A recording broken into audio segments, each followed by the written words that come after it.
आप सभी भाई बहनों का आध्यात्मिक ज्ञानात्मक चैनल की ब्रह्म मुहूर्त उपदेश कक्षा में एक बार फिर स्वागत है। आज की चर्चा का विषय है वासना।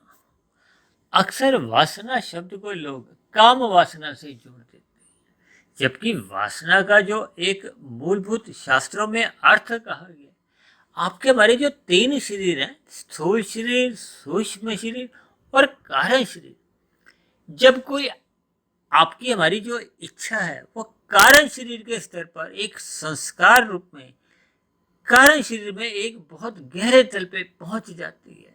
अक्सर हम अपनी चर्चाओं में बोलते रहते हैं कि कारण शरीर में कर्माशय होता है और संस्कार होते हैं। देखिए, शास्त्रों में तो कर्माशय को भी धर्म अधर्म संस्कार नाम से जोड़ा गया, जबकि जो जिनको हम संस्कार कहते हैं उसको वासना रूपी संस्कार कहा गया है। कहा जाता है कि जब तक आपके हमारे कारण शरीर में जो कर्माशय भी है वो भी अपना प्रभाव तभी दिखा पाता है जब उससे संबंधित ही एक वासना रूपी संस्कार आपके हमारे कारण शरीर में बने रहते हैं। इसीलिए तो शास्त्रों में कहा गया कि आपके हमारे जो कारण शरीर में जो बुरे वासना रूपी संस्कार हैं, अशुभ संस्कार हैं, अज्ञानता के हैं, भोग से प्रेरित हैं, उन वासनाओं को कहो, उन संस्कारों को हमें दग्ध बीज करना है। जैसे हम चनों को देखिए, एक दग्ध बीज करते हैं, भून देते हैं।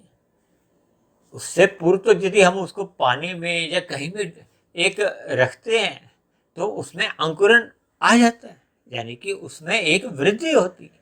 लेकिन जब उन चनों को भून दिया जाता है, फिर उसके बाद आप उसको चाहे मिट्टी में डालो चाहे जल में रखो, उनमें किसी भी प्रकार का कोई अंकुरन नहीं होता। ये अंकुरन क्या है? देखिए, जब आपके कारण शरीर में वासना रूपी संस्कार बुरे बने हुए हैं तो उन बने हुए बुरे संस्कारों से ही आपके हमारे मन बुद्धि में समय समय पर जैसी जैसी समाज में कहो, परिवार में कहो, गली मोहल्ले में, या आपके हमारे जैसी जैसी कुछ परिस्थितियां उत्पन्न होती हैं, फिर उन परिस्थितियों से संबंधित ही कार्य शरीर में जैसे जैसे वासना रूपी संस्कार अभी जिंदा होते हैं, यानी वो दग्ध बीज नहीं होते, वो जाग जाते हैं।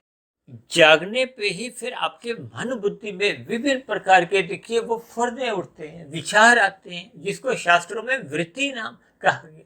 वृत्तियां उठती हैं और यही वृत्तियां फिर स्थूल शरीर की कर्मेंद्रियों को या ज्ञानेंद्रियों को, जो स्थूल रूप से गोलक कहलाती हैं, फिर वो हम नए कर्म कर जाते हैं, या ज्ञानेंद्रियों द्वारा, जो पांच ज्ञानेंद्रिय हैं उनके द्वारा फिर हम पांच भोग्य विषयों का सुख लेते हैं। देखिए, ये सभी स्थितियां बहुत ही सूक्ष्म स्तर पर अपना अपना कार्य करती हैं। अक्सर देखिए, एक साधारण मनुष्य को एक वासना का कोई बोध नहीं होता। एक साधारण मनुष्य को तो देखिए अपने कारण शरीर का भी कोई विशेष ज्ञान नहीं होता, और कुछ लोगों ने तो अपने कारण शरीर का कभी नाम ही नहीं सुना। अक्सर एक साधारण मनुष्य की स्थूल शरीर के स्तर पर ही इच्छाएं होती हैं, उसी के स्तर पर ही वो कर्म करता है, उसी के स्तर पर ही वो अधिक से अधिक भोग भोगना चाहता है, यानी कि वो अपने सूक्ष्म शरीर और कारण शरीर को कोई विशेष महत्व नहीं देता।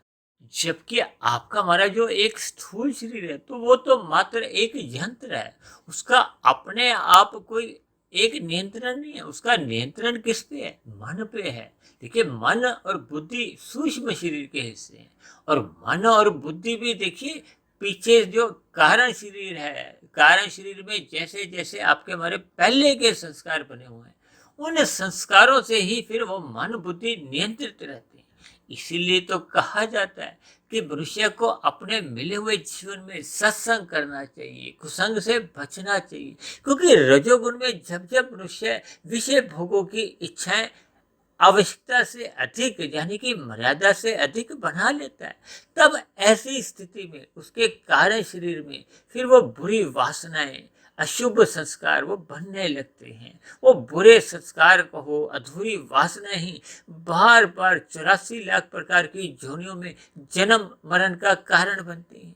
देखिए, जैसा जैसा आपका हमारा कर्माशय होता है वो तो आपकी हमारी एक पात्रता है, लेकिन मूलभूत रूप में जो आपकी हमारी एक वासना रूपी जो इच्छा होती है, जो गहरे तल पर एक मानसिक स्तर पर बहुत गहरे तल पे बनी होती है, उसको मनुष्य आसानी से बदल नहीं पाता।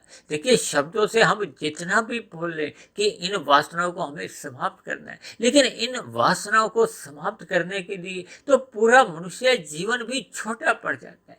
इसलिए हमें आरंभ से ही अपने मिले हुए जीवन में परमात्मा का ध्यान लगाना चाहिए, ब्रह्म मुहूर्त में उठने का संस्कार बनाना चाहिए, ताकि आत्मा और परमात्मा का जो एक सजातीय संबंध है, उस संबंध पर हमें एक ध्यान देना चाहिए। हमें परमात्मा की सम्मुखता बढ़ानी होगी, क्योंकि परमात्मा ही एकमात्र आनंद स्वरूप सत्ता है, जबकि आत्मा मात्र एक ज्ञान स्वरूप सत्ता है। जब जब मनुष्य परमात्मा से विमुख होने लगता है और प्रकृति के 5 विषय भोग, गंध, रस, रूप, स्पर्श और शब्द, इनको जब मर्यादा से अधिक लेने लगता है, तो फिर उसके तामसी संस्कार कहो, राजसी संस्कार कारण शरीर में बनने लगती हैं। ये सभी के सभी देखिए एक बुरे संस्कार माने जाते हैं।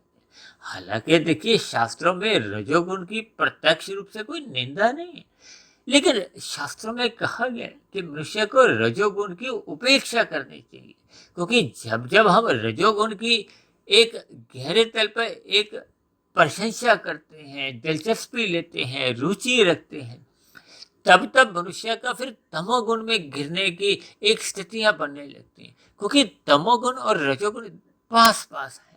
कहा जाता है ना शास्त्रों में कि तमोगुण से 10 गुना अच्छा रजोगुण है, रजोगुण से भी 10 गुना अच्छा सतोगुण है।